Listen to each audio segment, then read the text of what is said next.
you so much for being here. So this is our third event from our Finding Common Ground speaker series. And the funding for this program is provided by Oregon Humanities, the National Endowment for the Humanities, and the Oregon Cultural Trust. So the first event we had members from the High Desert Partnership come and tell us about how we approach finding common ground right here in Harney County. And then the second one was Emma Dunning-Ronay from Rural Organizing Project.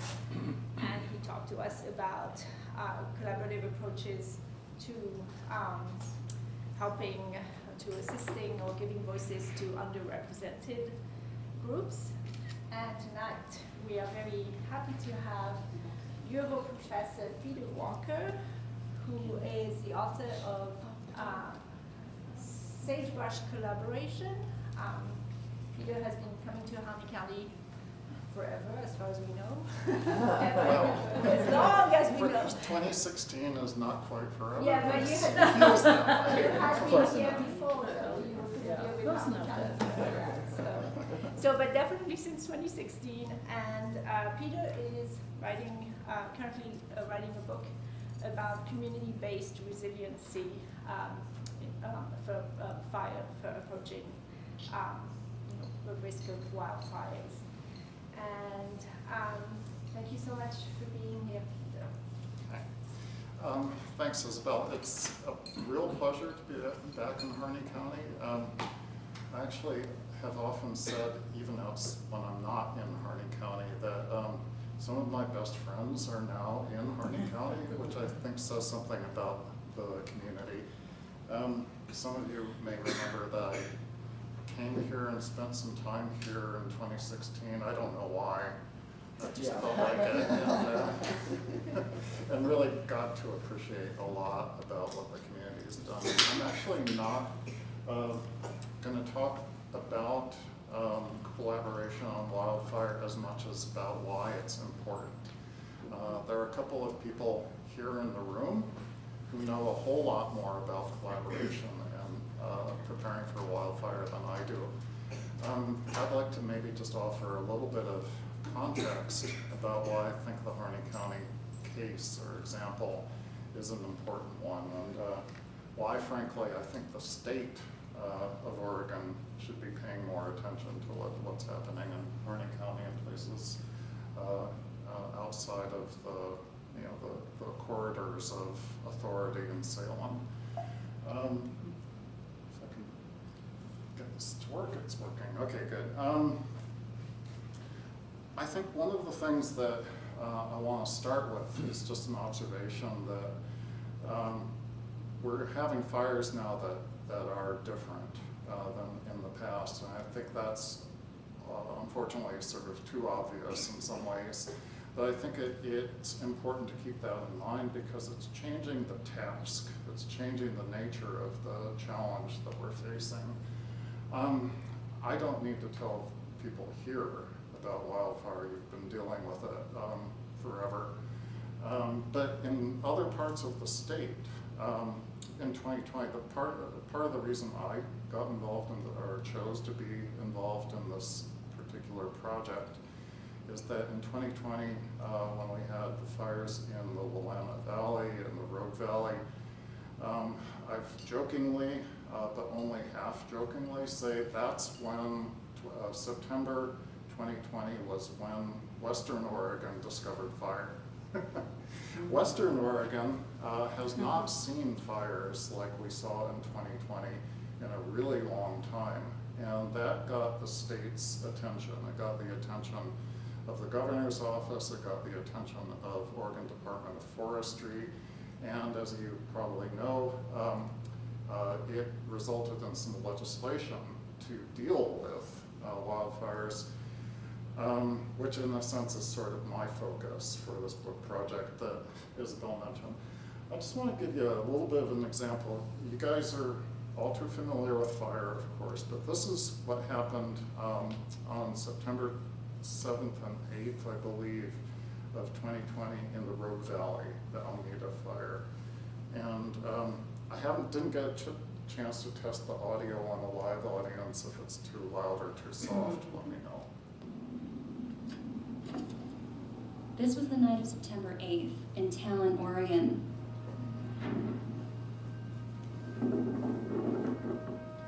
The chaotic scene was the result of the Almeida Drive fire, a fire that ultimately spread through multiple towns. The next day, the extent of the damage became clear. That's the worst thing I've ever seen in my life. I didn't see videos, but it's 1,000 times worse than I could have ever imagined. When compared to some of the other wildfires raging in remote areas along the West Coast, the Almeida Drive fire burned less overall territory, but it was particularly ruinous because it struck well-populated areas. So how did it get so out of control? We analyzed satellite images, social media postings, videos, and first responder radio traffic to create a snapshot of the disaster's destructive 24 hours. It's late morning on September 8th when the fire starts in an empty field on the northern outskirts of Ashland. Authorities suspect the fire was man-made. It starts right next to a residential area, and people barely have any time to respond. We're getting reports that the resident 199 Alameda is panicking. They're advising that they will need help evacuating. The local fire department and the National Weather Service have warned for days about the increased risk of fires due to hot, dry weather, followed by strong wind. That wind fuels the fire. This satellite image of the origin was taken an hour into the fire and detects heat. We can see that the fire has already moved around 2 miles. The full image shows how the smoke has drifted low and far, an indication of strong winds, and the fire's future direction. By total chance, that direction will take the flames along 2 highways that cross through 3 adjacent towns. This is why the fire will destroy so much property. It starts near a populated area, and the wind direction aligns perfectly with the valley, quickly pushing the flames along. We can see the fire spread over time through videos and photos shared through social media posts and text messages. The hot and dry weather conditions continue to hurt firefighting efforts, and the flames reach the town of Talent by the afternoon. The fire moves so quickly that some residents who'd left their homes for work aren't able to return. The roads are clogged with evacuees, and by nightfall, entire neighborhoods are burning. Oh my God. I'd be very surprised if anything survives. It's going from one house to another. Beau Shaban-Debay, who's lived in the area for years, records the fire's progress live to try to let his neighbors know what's happening. I don't know what the address is. Debay's own house was spared by the flames, just barely. God, it's so sad. These are brand new houses they just put in. Destruction was even worse in the next town, Phoenix, where even larger parts of the city burnt down. The fire was finally stopped at the outskirts of Medford, a city of more than 80,000 people, avoiding an even larger disaster. The next day, Debay returns to survey the damage in Talent. Destruction is just unimaginable. Never seen anything like this. While he shows the devastation up close, far above him, satellite imagery captures the trail of destruction through the valley, a senior housing community and businesses, and entire neighborhoods, as seen here, right at the Phoenix-Medford border. Officials estimate that the Almeida fire destroyed more than 2,300 homes. As for how the fire started, Ashland police say they've launched a criminal investigation. So that obviously got national attention as well as attention in Oregon. 2 state representatives from the Ashland area, Senator Jeff Golden and Representative Pam Marsh, then sponsored legislation that went through the Oregon legislature and has been sort of emerging as we speak after kind of a false start that I'll talk about. But it was very influential. Those fires kind of changed people's mindsets. And one of the things I've noticed, I'll say some things kind of off the record, I suppose, here, but I think they need to be said, which is that some of the things I've been chasing the Oregon Department of Forestry people around the state to different locations. And they've been saying things like, well, the Alameda fire was an aberration, it was an anomaly. We don't want to talk about that. And I was like, well, maybe we should be talking about that. Why did that happen? And one of the things I would add is that it wasn't just the Rogue Valley and the Ashland Medford area. I'm not going to show this whole video, but this is actually close to my home in Eugene. This is the Mackenzie River Holiday Farm fire. I'm just going to show a few seconds of it to give you a sense. As we're driving up the valley, it's just heavy smoke, hard to see through. The winds are really strong. We're seeing debris falling down on our trucks as we're driving, trees falling down the road. They had already told us that the fire advisory was high and it was a red flag, so that's about the first time that I realized that this is not going to be good. A couple places we couldn't really get back into that we could 15, 20 minutes ago. Now it's completely engulfed in flames, and we're hearing some of these big old growth timber and stuff coming down around us. And It's normally in a fire evacuation, we have time to plan ahead. The fire started in the forest and is burning towards the community. In this case, we're dealing with the no time at all. We're also dealing with power's out. The phones were down in the community, and we had to totally change the way we think about things. And a lot of people that live in these. Okay, I'm gonna just leave it there. But that's that was coming at me in 2020, and it actually got, this quote, by the way, I think was important. A lot of people felt like their understanding of fire really changed in 2020. I was receiving, this is a screenshot from my phone. This is Mohawk on the east side of eastern edge of Springfield, Eugene, Springfield area. So we were getting alerts that we potentially could be evacuated in urban Eugene, which would be a really big fire, right? And the Eugene Springfield Fire Chief told me later that if the winds hadn't stopped at the time that they did, that fire would have just rolled right into Springfield and possibly Eugene. There would have been really nothing to stop it. And this is ash that was falling on my cars. At my home was about 14 miles from the edge of the fire. The smoke index, the air quality index was literally off scale. They don't have an index that's capable of measuring the amount of smoke that was hitting us. This was the epicenter of the fire. It's Blue River along the Mackenzie River. And this is a few weeks after the fire occurred. And unfortunately, you guys are probably familiar with these sorts of scenes. These are my photos. Typically, what you see left is the masonry. And this is what the smoke looked like. And this is an unusual event because it was an east wind coming off of the Cascade Mountains, blowing out over the Pacific, which is the opposite of the prevailing winds. But what it did was it drove those big fires that initiated in the Cascade Range with a lot of fuel that's been accumulating for about 100 years because of fire suppression policies, straight into populated areas, including where I live in Eugene. But that really shouldn't be much of a surprise, I think, because we've seen this already for a number of other examples. This is Paradise, California. The whole city basically was leveled.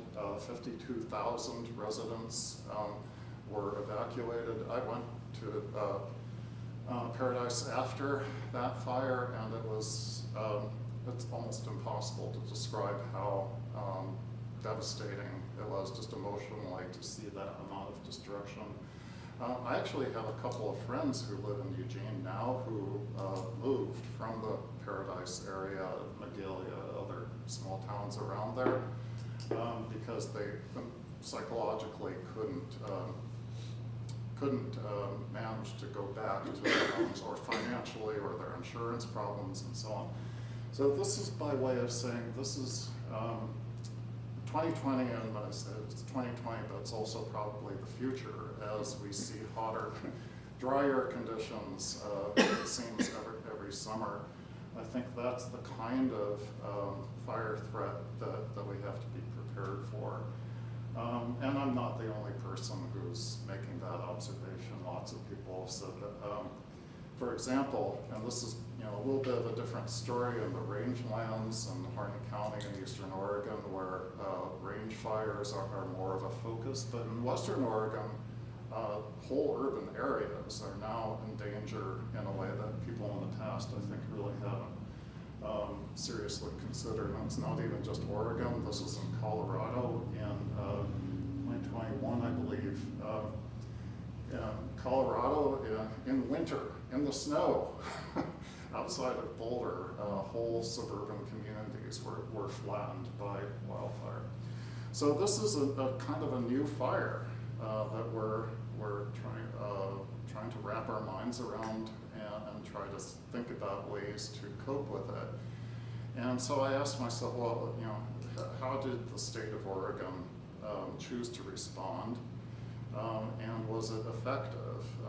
Or it's, like I said, it's still evolving as we speak, but I have some real concerns, and I'll come back to that. One way of thinking about this is that we are seeing hotter, drier summers.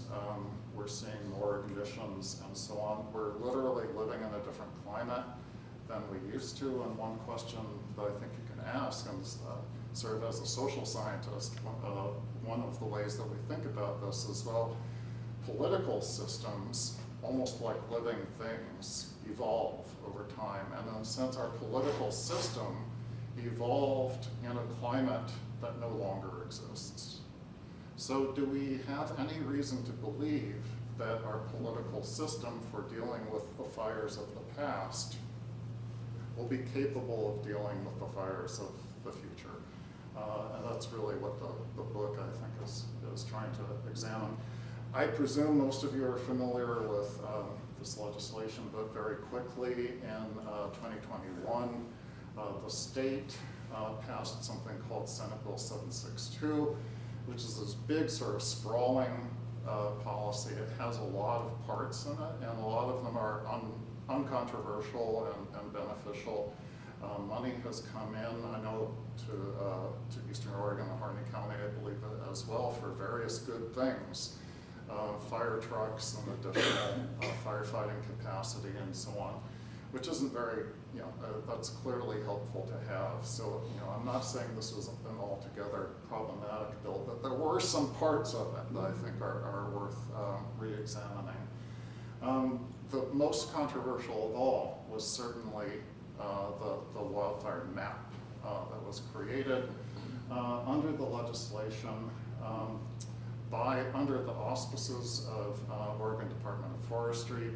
Was actually the map itself was created by Oregon State University's Forestry Department, and I see some smiling faces here of recognition that there were some issues with this map. And I could spend all evening talking about the problems that I see. I'll just focus on a few. One of the things I think is worth mentioning is that the entire Willamette Valley, and if I could zoom in closely here, places like the Rogue Valley were identified as being either at no risk or low risk, which is a problem, right? Even the places in the Rogue Valley that burnt to the ground, where virtually every single structure that burnt to the ground was identified actually as low risk. If people want to hear more about why I think that happened, I can explain when we get to it. And around, so after the map was created, under the terms of SB 762, the state issued, this is the State Department of Forestry, Oregon Department of Forestry, issued letters And this is a letter to a friend of mine right here in Harney County, and I won't mention your name, Pauline. I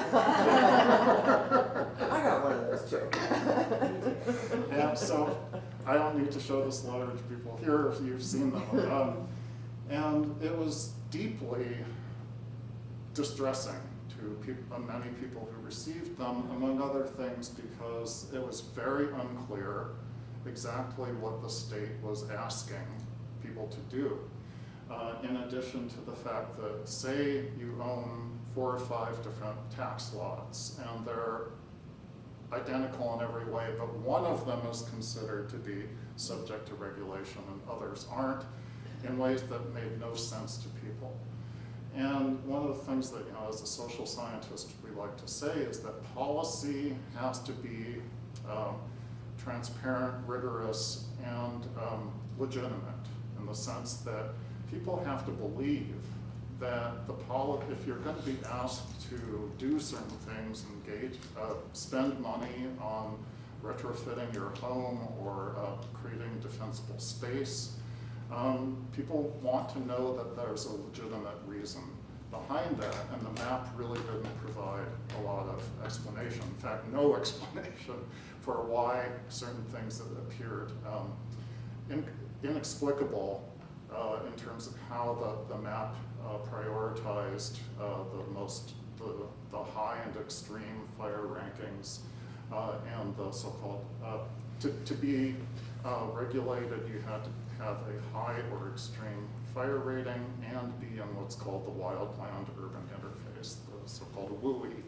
Now it's fun to listen to policy people have whole conversations about the WUI basically then, right?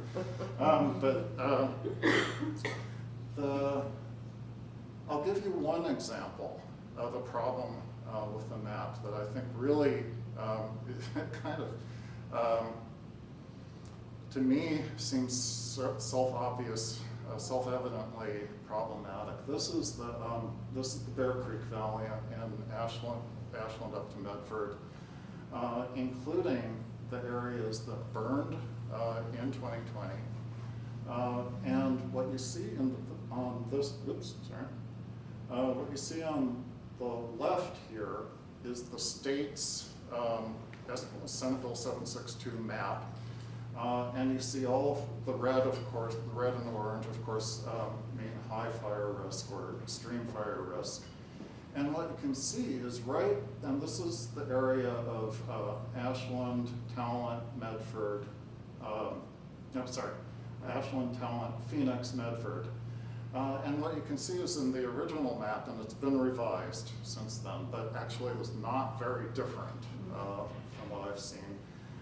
They identified whole parts of Ashland, Phoenix, Talent, and Medford as being no risk, even though they're surrounded by extreme fire risk on all sides. And you compare that, this on the right is actually Ashland's own fire map. The city of Ashland actually did its own map. And they went house to house, property to property, and talked to owners and assessed the physical characteristics of the home, the property, other structures on the home, and created their own map. And something I want to emphasize, I'll come back to this, but I want to mention it before I forget, in case I forget, is that this map now, there's a new version of it that, like I said, it doesn't look a lot different. Legally supersedes Ashland's map. And what that means is that Ashland, which has had one of the most, it's considered a national example of a really very comprehensive fire policy, where they've literally gone house to house, done all of the assessment. And I don't think anybody, even at OSU, who created the map, would dispute that Ashland's map is higher quality, it's higher resolution. It was done on the ground instead of by satellites, right? And yet legally, the state map supersedes the authority of Ashland. And I spoke recently with the wildfire chief in the Ashland Fire Department, And I said, so when the SB 762, or now it was revised under something called SB 80, now that the SB 762 or SB 80 map is about to become law as of October 1st of this year, does that mean that your program in Ashland to encourage people to use fire-wise methods and so on has no legal authority? And he said, yes, that's right, and it's a really big problem for us, and they're trying to complain to the state that in a sense the state has undercut the capacity of Ashland to do their own fire policy at a much higher, finer scale, a much more accurate scale of analysis than the state's map. And that makes people mad, right? People have put a lot of effort into trying to make Ashland more fire resilient. And as of October 1st of this year, that program basically goes poof, legally speaking. Right? You remember, those of you who got some of those letters may remember that the map became so controversial, and there was so much public pushback against the map that the state actually rescinded it after it had been published online for about 5 weeks, and is about to republish the map on October 1st, as I said. It becomes official. I just mentioned Ashland as an example where the state mapping and regulation seems to be undercutting the capacity of Ashland to create fire resilience in their community. It's not limited to Ashland. This is in Deschutes County. This is from the Source newspaper just a week or so ago. And they note that before SB 762 in 2021, Deschutes County was working toward developing its own measures for fire resilience, but that work was set aside while waiting for the approval of the state's hazard maps and implementation of pending building codes and requirements. So that's actually what I've been told by, that's going to continue to, in a sense, be on hold, because I've spoken to the State Building Codes Division, the state fire marshal, and they've said, well, on October 1st, the map becomes official, but we're not going to do any enforcement until we hear all of the appeals and settle that. And I asked, well, how long will that take? And they said, well, it could be as much as 3 years. And I said, so in a sense, the map is undercutting the capacity of local governments to build fire resilience, but putting the whole process in limbo. And they said, yes, that's right, which I think is certainly not the intention. This is another, and yet that does seem to be the outcome. This was another example. This was in early June. I was in Wallowa County. This is Lostine Canyon near Enterprise. And there's a Firewise community, and I presume most people are familiar with Firewise. It's a national organization, private nonprofit organization which promotes fire resilience in communities. The Lostine Canyon has had a particularly successful program. It's considered to be a nationally recognized model of a successful Firewise community. They had a presentation. They have a new film. I don't know if it's public yet, but it was just in the process of coming out in early June, about neighbors helping neighbors, the story of Firewise communities, people working together to build fire resilience in the community of the Lostine Canyon. And these were some of the folks. This sort of looks familiar to me, as I've seen scenes like this in Harney County as well. These are some of the folks who are involved with that program, as well as the documentary, including local officials, local people involved in the Firewise program, and so on. I want to mention a guy right in the middle here, a guy named Tracy. He works for ODF. And I asked, poor guy, I didn't include a photo of the audience, but it was in this beautiful old theater that they have in Enterprise called the OK Theater. I don't know how old it is. It looks like it must be from the 1900s or something. It's a beautiful theater. And there's quite an audience behind the photo, and they were taking questions and answers and on paper. And I wrote down, my question was, will state regulation complicate or either benefit or undermine efforts to build fire resilience through the Firewise program in the Lost Canyon and Wallowa County and so on? And the poor guy Tracy from ODF, he's the local ODF guy, he says, I knew that question was going to come.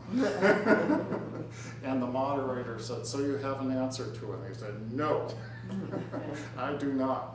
And I talked to him afterwards, and I said, why do you not want to answer that? He said, it just makes my job of public outreach to the community a lot more difficult because people are mad about the map and about the regulation and the uncertainty of what's going to come out of that process, and it undermines his ability to work with the community. So I think you see sort of a pattern here. That the state regulation has created all kinds of delays and uncertainty for communities, and in some cases like Ashland actually kind of legally undercut what they're trying to do. And here's the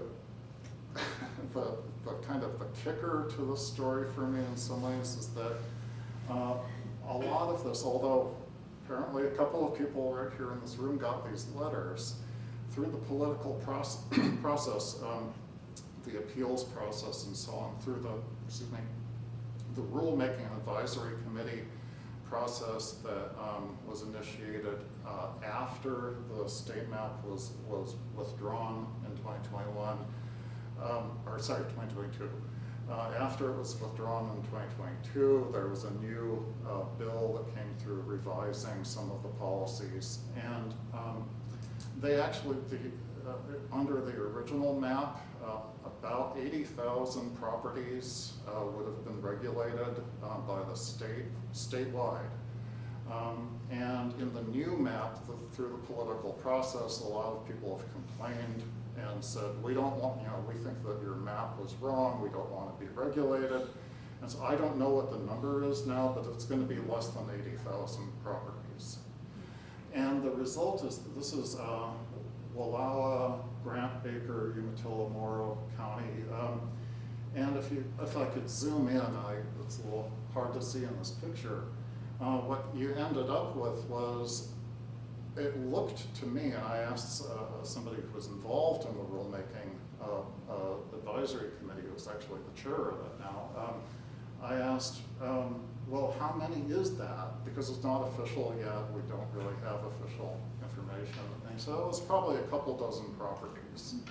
You mean in all of that region of Wallowa and Umatilla and so on, it's a couple dozen properties?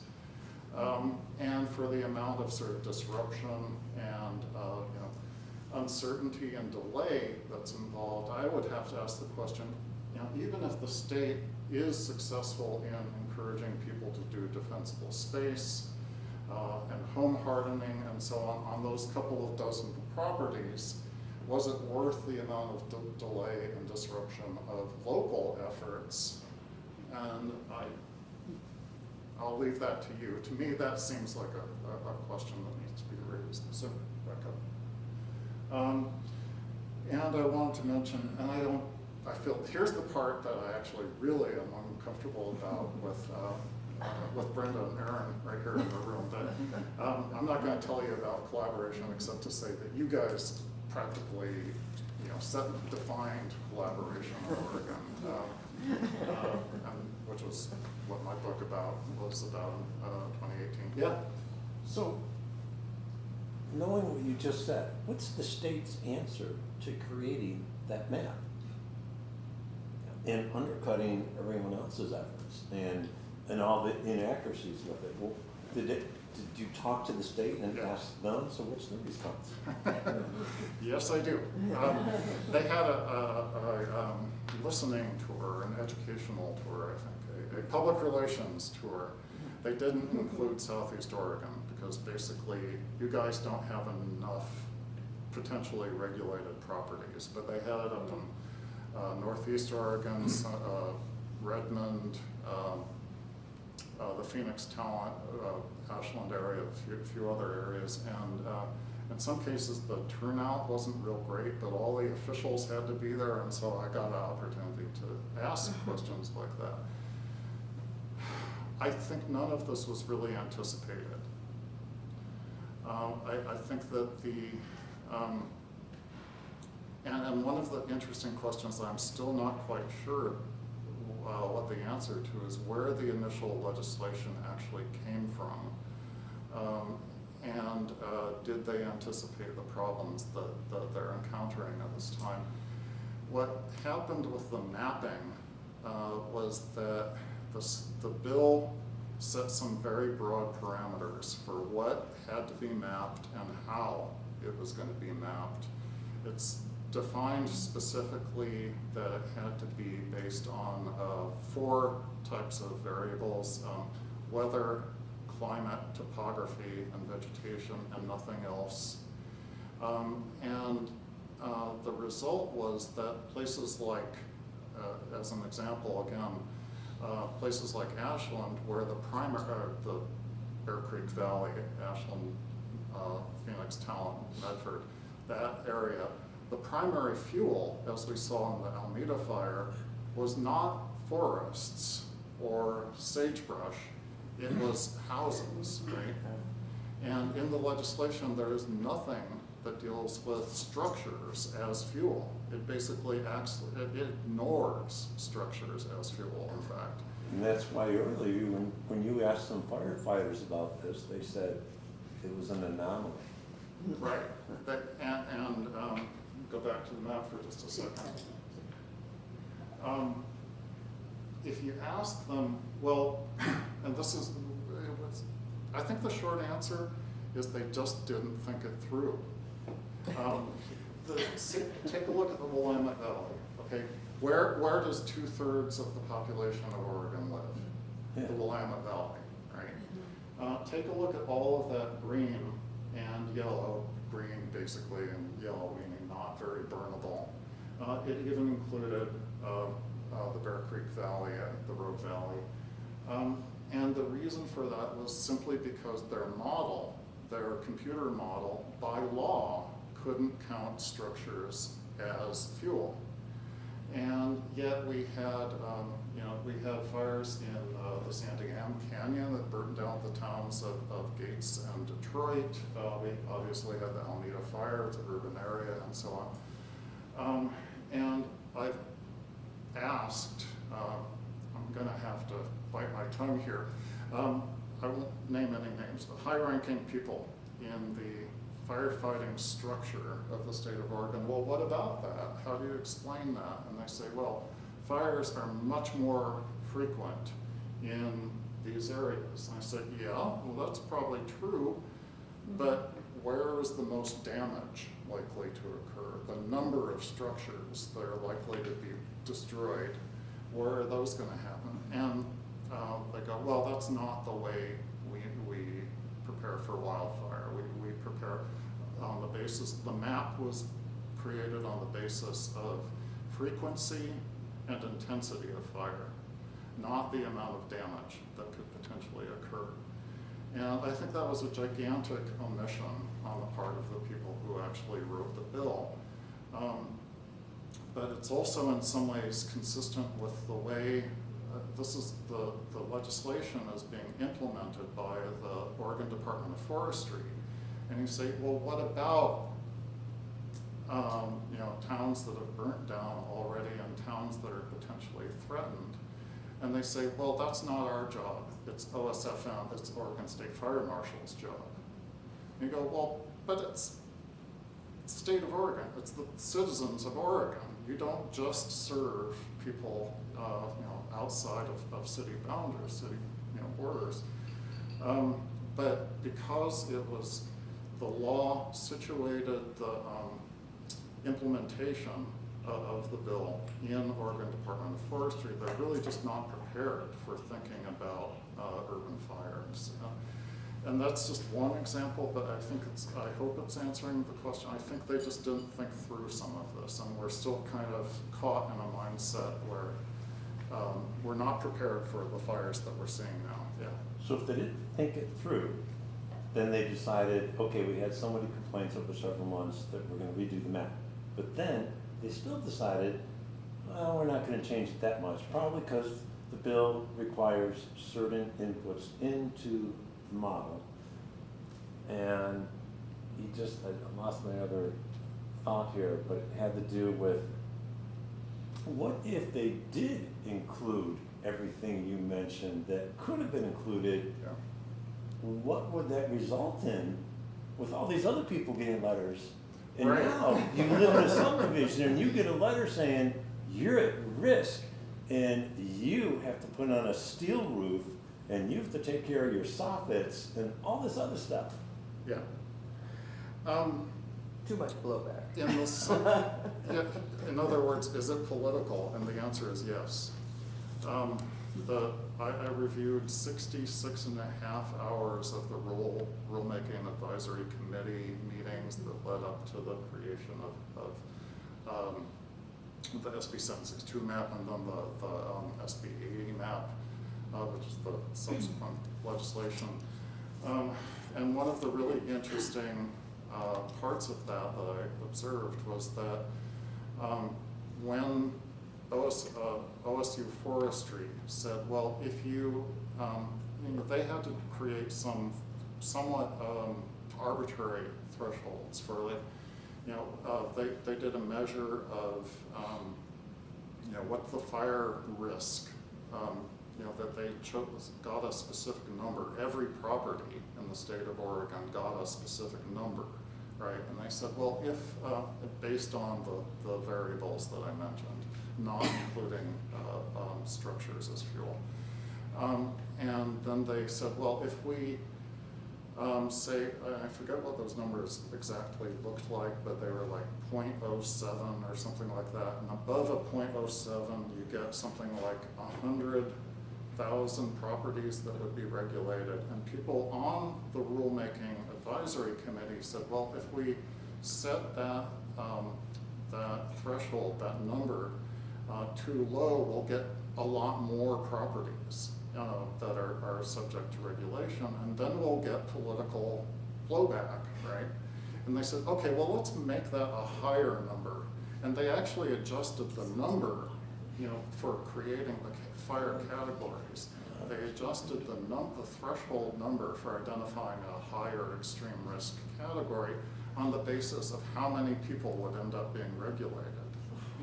And there was specific recognition in that process that the people who would end up, pause for a second, in summer 2022, there were people who were complaining that, well, what this map does is it allows the Willamette Valley to not have to bear any of the burden of being regulated. And they said, well, isn't that convenient for your constituents, for the political leaders who created the map?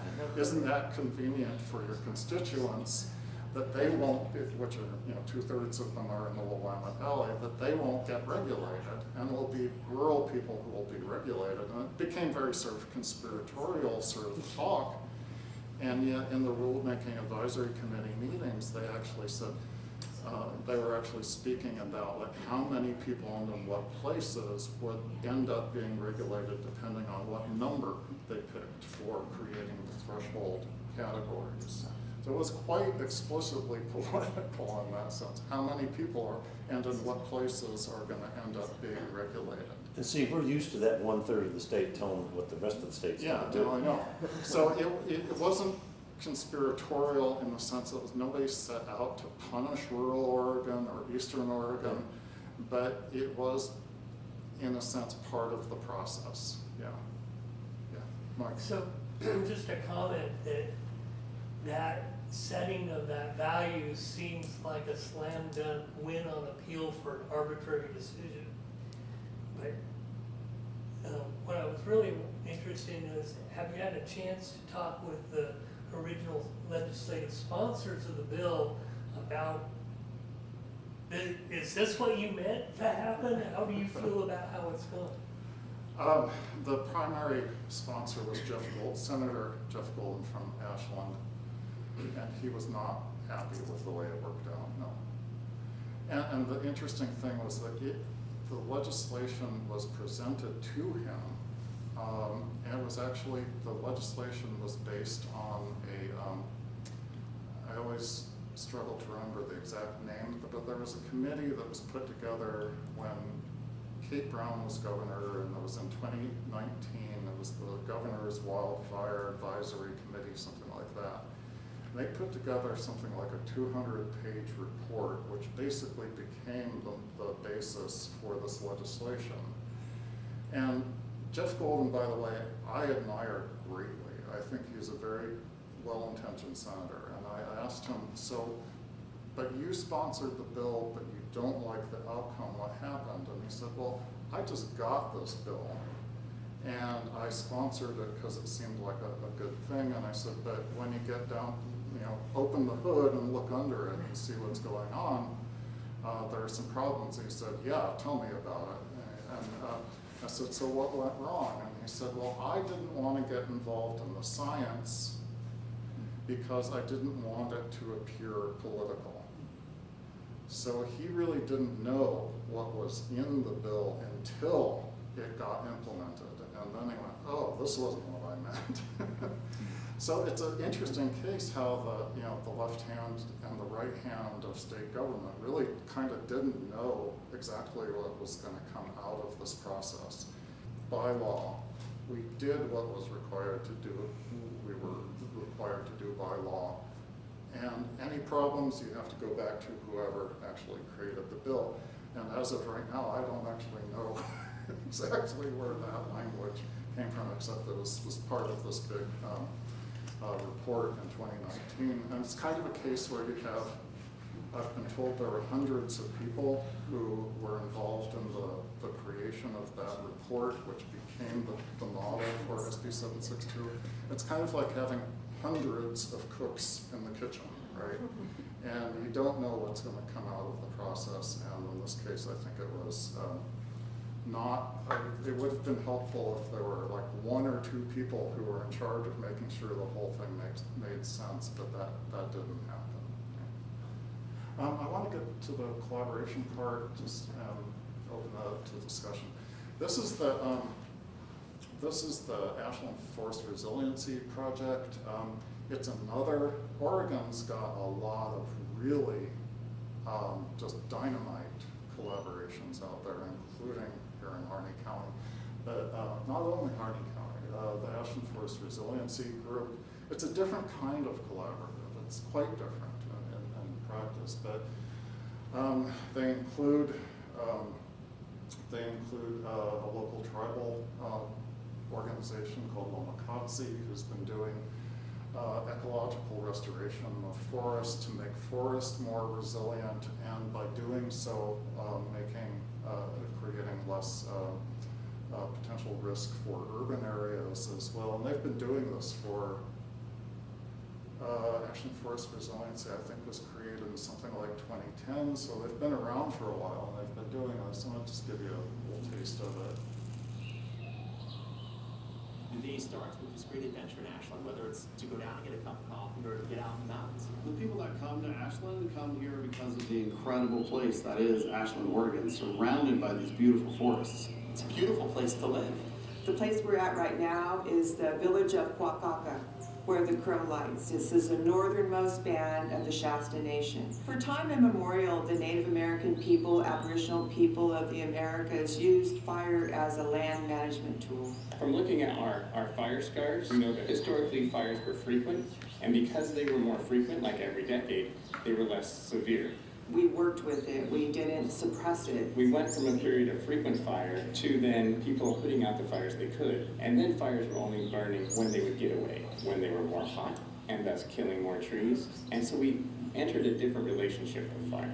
And now, in the absence of fire, with the buildup of fuel, the fires are more frequently carried up into a canopy fire that is much more destructive. Severe wildfire has many detrimental impacts, including to the quality of our drinking water, to precious wildlife habitat, and to homes, businesses, and our community. The Ashland Forest Resiliency Project is a community collaboration between project partners and the community, implementing an ecological approach, a science-based approach to fuel hazard reduction, and creating meaningful living wage jobs for local and regional workforces. AFR partners are now using cutting-edge science to set priorities for proactive burning, which reduces fire danger. This also gives fire managers an important tool to plan for a safe and effective summer wildfire response. We call this tool PODs, or Potential Operational Delineations. We started to bring an additional vision to the landscape, and it's a vision of how firefighters really engage with fire and engage with our forests to both bring fire to the landscape and keep the bad and unwanted fires off the landscape. And we can do that with new science analytics that we've developed. And we can also take those tools and look at how our active treatments through forestry practices. I'm going to kind of leave it there. I think you get a sense of it. But, you know, Ashland is, in that region, Bear Creek Valley, Rook Valley, has done so much in terms of building fire resilience, wildfire resilience, building a sense of community trust, you know, with the tribal organizations, with the city, with the surrounding rural areas. It just kind of breaks my heart that, in a sense, legally speaking, their authority to do that is actually being undermined unintentionally through state policy. I want to just offer a couple of quick thoughts to wrap it up and then leave it there. So in 2020, like I said, is the year that people west of the Cascades kind of discovered fire, right? And the state responded quite vigorously, and I'll give them, I think it's due credit where credit is due. The way I've heard it described is that there was a sense of urgency, that something needed to be done, and the state did.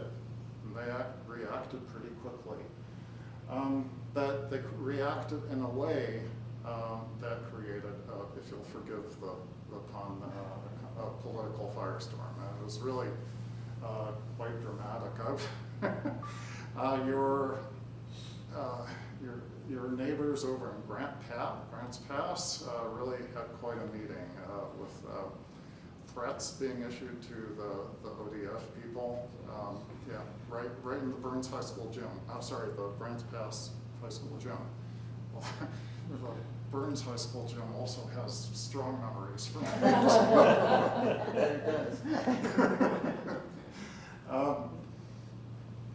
And at this point, the state's fire map and the regulations that are supposed to follow from it are sort of the centerpiece of the state's fire policy.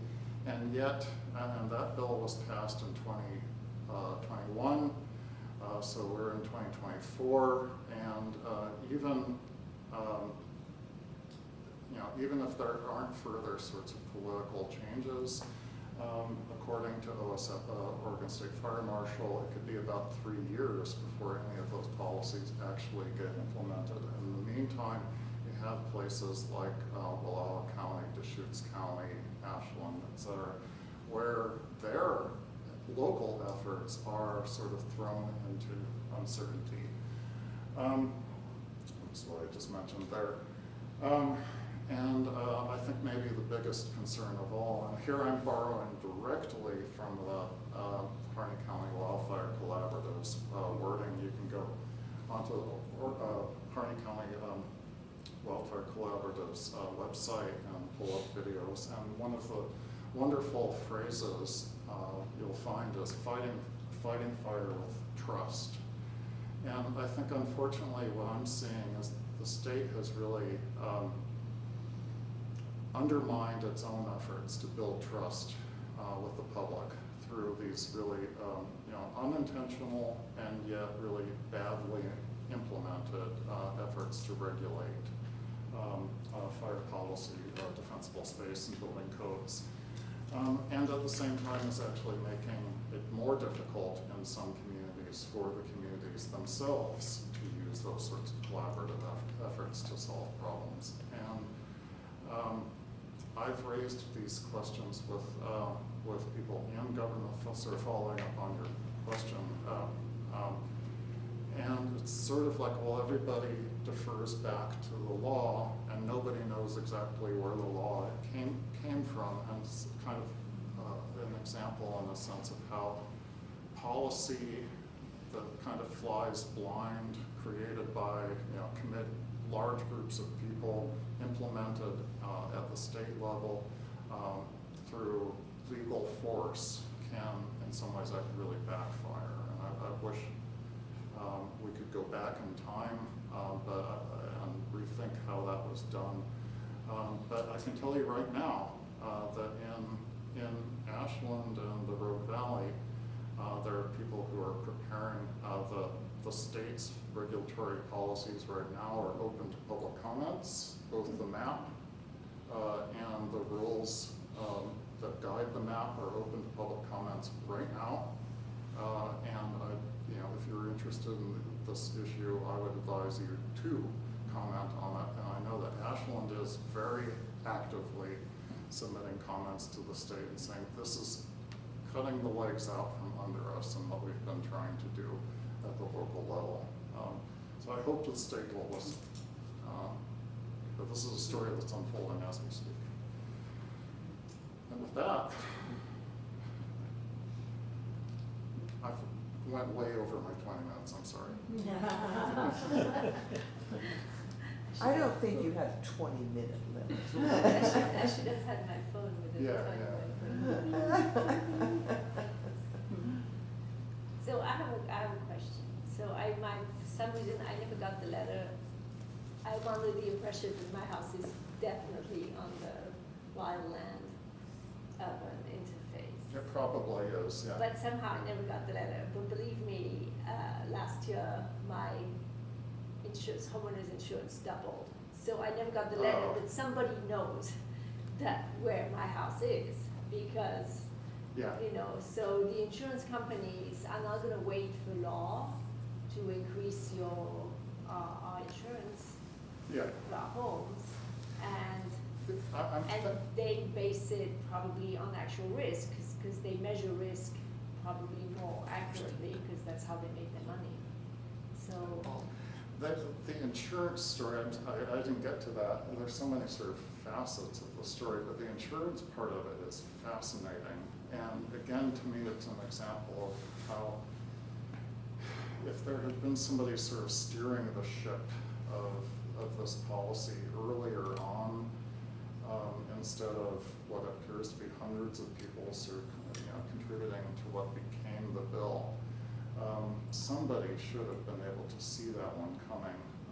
The biggest, by far the single biggest complaint by the public after the first publication of the map in 2022, summer 2022, which was actually middle of July, so it was just about exactly 2 years ago,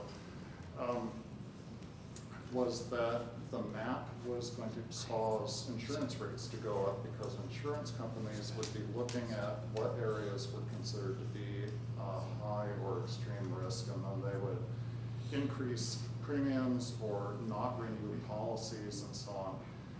And that turned out to be a case of false correlation. Correlation is not causation. You had those 2020 fires, and there were two responses in the public and the private sector. In the public sector, the state passed SB 762, and in the private sector, the insurance industry reassessed risk and came to the conclusion that they're not charging Oregon enough money. But it wasn't because of the maps, it was because of the 2020 fires. But people saw the map being published and their insurance rates going up, or in some cases not being renewed at the same time, so they assumed that it was the map that was causing the insurance rates to go up, and it was simply not true. And the reason I can assure you is that it's not true is that the insurance companies have far better maps, Yeah, exactly. way better maps That's than the state does. The state is actually, the state is basically relying on Landsat satellite data, and its resolution is 30 meters, which is bigger than some parcels. Whereas the insurance companies will actually send, at least in my case, they actually send people on the ground, the same way that Ashland has been doing it, right? They sent people on the ground and assessed individual properties. Yeah. The insurance companies are in the business of making money, right? They want the most. Yeah, paradoxically, the reason the insurance companies do it is because of regulations that force them to have their insurance policies actually based on actual risk. Yeah. So an insurance company isn't allowed to increase your insurance premiums just because the state produced the map. They have to increase it based on actual risk. Well, there was a law that came out, so many people were so concerned and so angry and believed that the insurance premiums were going up and policies were not being renewed because of the map, that the state actually passed a bill in 2023 to prohibit insurance companies from using the state map. Yeah, exactly, yeah. Which they never did, Right. but the state politically needed to say it's illegal for insurance companies to use the state map, which they never did anyway. It was sort of political, it was a strictly political act, but it was kind of a case of trying to corral the horses long after they've gotten out of the barn, right? I mean, somebody should have, and I remember at the time in 2022, there was a just disastrous Zoom. People in Grants Pass were really worked up, and ODF, for whatever reason, chose to have their first public meeting in Grants Pass, and they got threats of violence, and this was not that long after COVID, and so the state chose to move the public meeting online.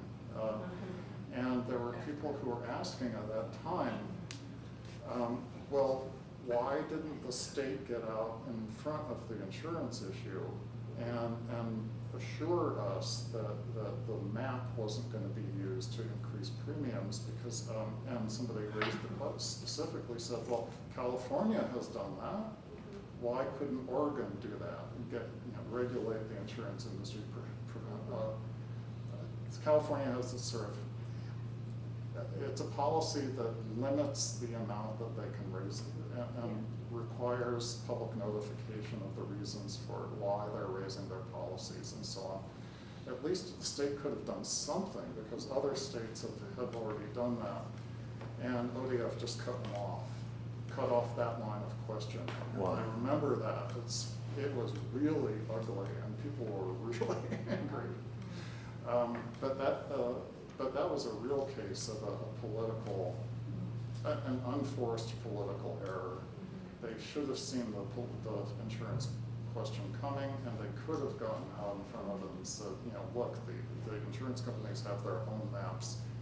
They don't need to use our maps. But once that narrative, as I say, got out there, it was basically, there's still people today who will not listen if you say that the insurance companies aren't making decisions on the basis of the state map. They are just determined to believe that no matter what.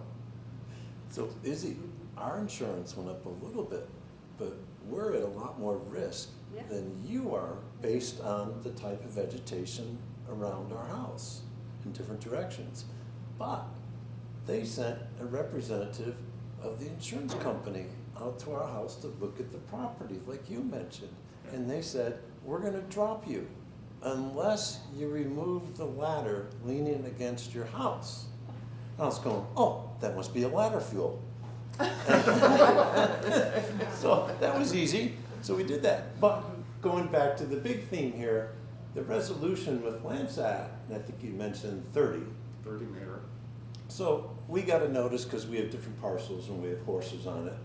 And we have one that isn't grazed a lot, one that is intensively grazed, overutilized, down to the dirt. And that still came up at a high rating. Not extreme, high. But they're not looking at the fact that, okay, they're seeing sagebrush and they're just assuming, they can't see grass. They're assuming there's grass in between it because they're looking at the vegetation type, maybe. And obviously I'm gonna write some comments and show them pictures and say, hey, you could get a fire to carry in this if you tried. But anyway, so at the micro scale that I'm talking about and at the large scale like Ashland, yeah, they should get lots of comments. If you trace, I've looked at where OSU, and again, OSU was just doing what they were told to do under the law. But if you take a look at where they got the actual data that they used to create the map,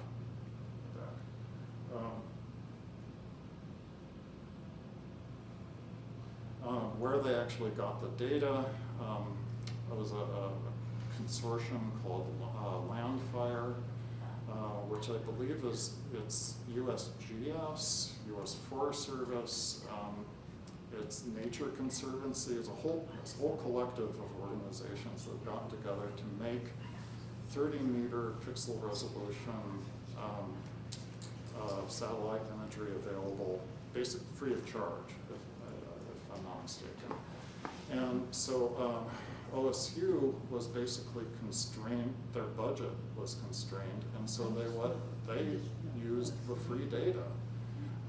But on the Landfire website, it specifically says that this is the resolution of the satellite imagery is suitable for analysis, and I'm paraphrasing, but it's more or less the wording on their webpage, that the resolution of the satellite imagery is suitable for analysis at the landscape scale, but is not suitable for analysis at the scale of a single or a small number of pixels, which is exactly what OSU did.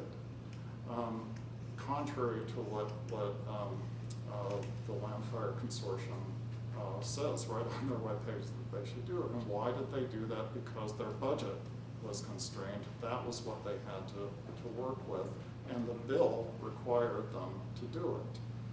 And so they were basically they were not given the tools, they were not given the budget to do, in a sense, to do a good job. And my property in Eugene is in the wildland-urban interface, and I can pull it up on GIS and see where the boundaries are. I'm a couple of blocks from a big shopping plaza. Half of the PetSmart is in the wildland-urban interface, and half